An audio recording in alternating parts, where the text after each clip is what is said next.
Interesting question. What has been holding blockchain? I guess, there are a number of different factors.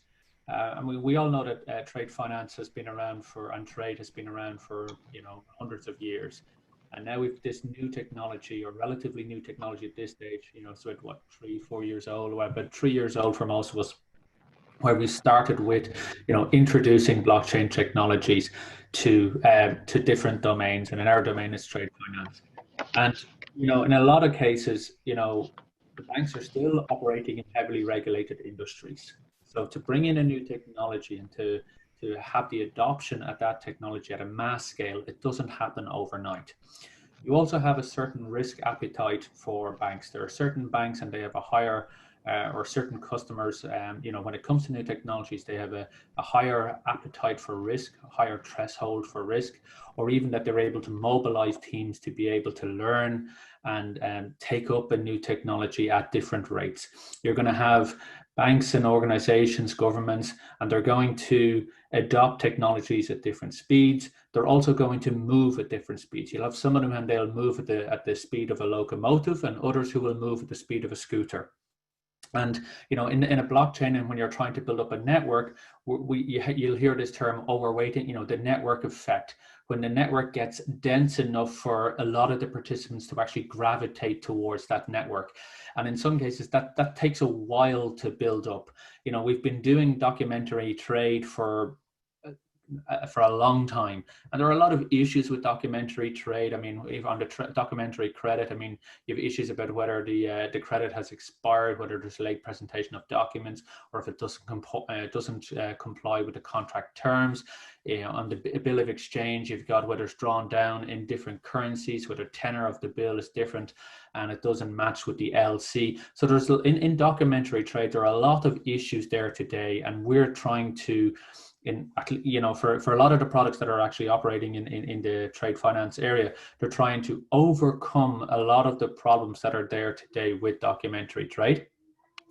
But also in the case, and just echoing on to Atul's point of view, we're also trying to come up with a new business model for the banks or for our customers.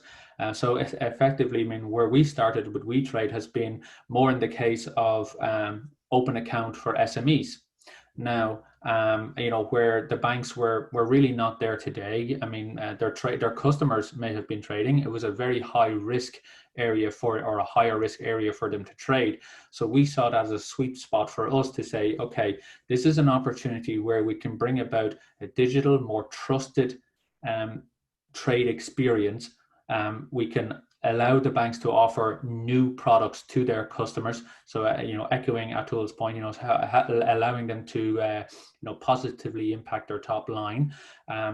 In some cases, and we have evidence, even on with we.trade, where some banks have been able to acquire new customers by leveraging we.trade because their customers were actually asking them to, we want to trade on we.trade because it's more secure.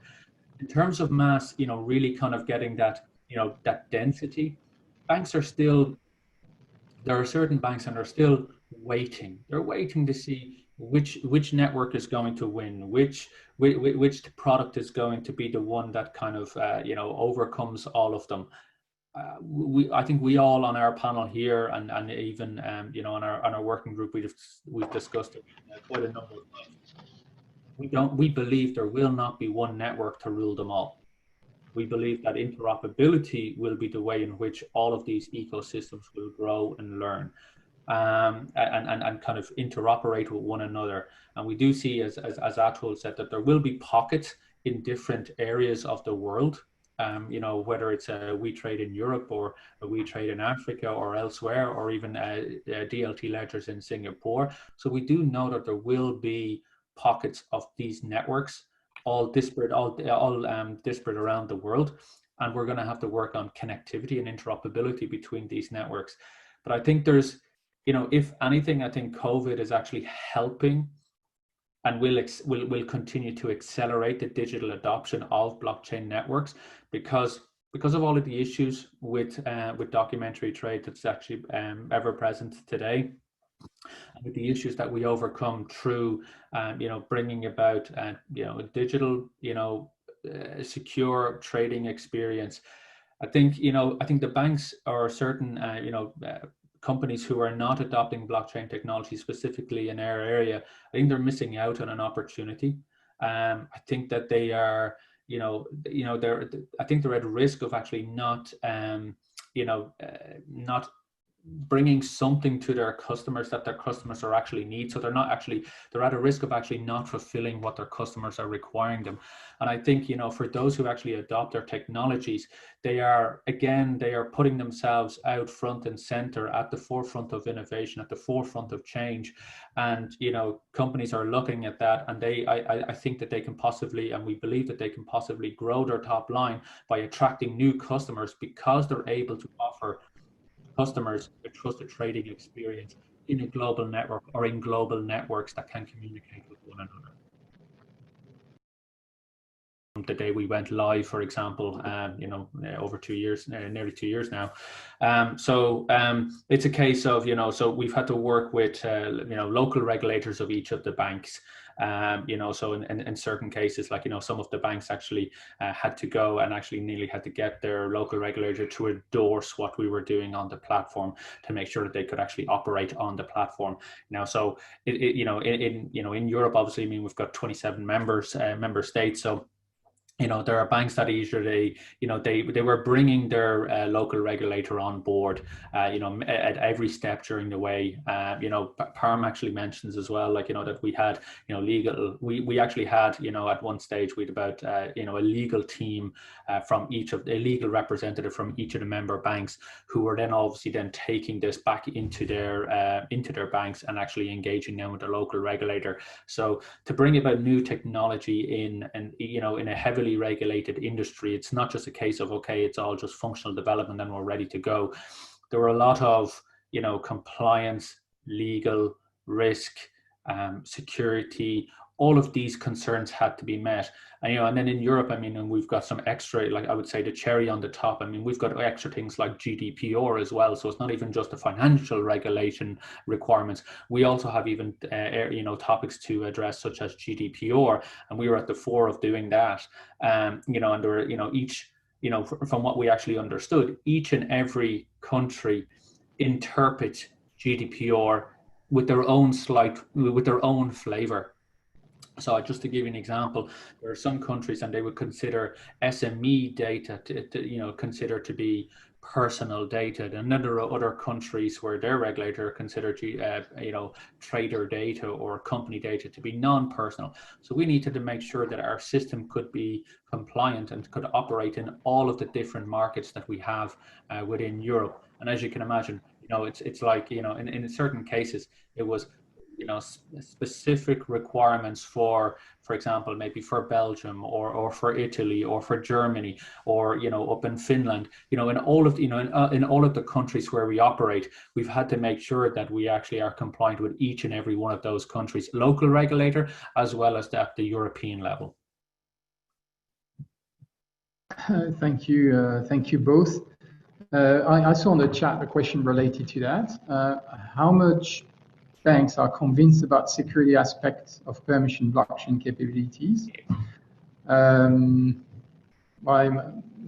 My view is that so that's okay. I think the point here, I mean, because when we talk about interoperability, I mean, I'd like to understand what do you mean by interoperability? Do you mean the interoperability of your bank to a network such as DLT ledgers or such as we.trade, for example? Because I think most of us, and maybe Atul can also confirm, already, on our products today, we offer interoperability between, with the bank systems. Right. Yes, and banks are running legacy systems, maybe legacy payment rails or other legacy systems. But this level of interoperability we have already done, and I mean, Mark. You understood interoperability correctly. It's interoperability between the different platforms. Yeah. So that we.trade can talk indeed to DLT Ledger, that can talk to Contour, that can talk to Combo. Yeah. Yeah, exactly. And look, we have done an interoperability before. We actually down in APAC actually we did that interoperability with E-Trade Connect down in Hong Kong, and so we did this we did this we connected the two different networks, and we had a different ways in which we were doing it. We were either going to do it at the application level, and at the application level, okay, what can you do? What controls, what mitigations do you need to have in place? Do you have an agent in between, and is that agent blockchain enabled to make sure that the messages that are passed between from one network to the other again are immutable, are trusted, and all of these? Do you do it down at the smart contract level? So we've investigated many different approaches in terms of how we actually go about interoperability. I think when we successfully completed that POC, yes, we did it at a higher level with controls in place. But we also, it also gives us a good lot of learning in terms of, okay, what's missing. So we knew we could do it at a technical level from the POC, and then we drew up a list. Okay, in terms of if we, when we come along and further evolve this interoperability, what are the concerns that we needed to address? And again, the concerns came back down to the similar piece. Where is the information? Who needs to store what information where? Who's got?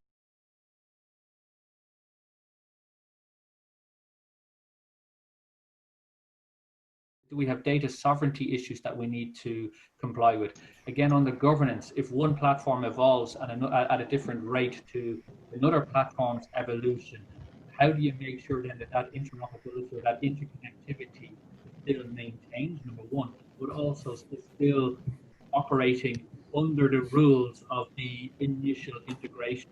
So a lot of these questions need to be discussed when you're discussing interoperability. And then also then we need to actually have a look at, to make interoperability easier, we need to have a look at standards. Standards are, because we're all very new in the industry today in terms of the standards that we apply. But and we've been building up our networks, in our areas or in our bubbles, as that was said earlier on. But now it's a kind of making sure, okay, what new standards may need to be created for us to be able to talk network to network, and at which level do those standards need to be applied? At the application level, at the actual smart contract level, or even down lower, you know what I mean? So these are some of the things that I think need to be fleshed out.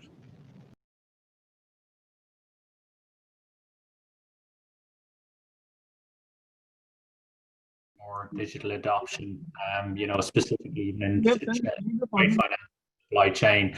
I think we can all, with 2025, I'll be honest, I don't think we're going to be fully digital end to end in all aspects by 2025. I know technology evolves and moves at such a pace, but also then we've got, and it moves much faster than regulation, legal compliance, and all of these. It's a case of trying to bring everybody together. And I think the big word that the big words that we've been using, or the general theme, has all been about collaborating. How do we actually get all of these bodies working together? How do we get banks, at various levels of maturity in terms of digital adoption, to be able to adopt all of this new technology or a more digital approach going forward? So do I think it'll be 2025? Don't quote me, but I don't think we'll be fully there by 2025. But I still think we will continue to accelerate, and it's a journey, and we'll continue to go on that journey on towards full digitalization at some stage in the future. I do think that will be more digitally enabled by 2025.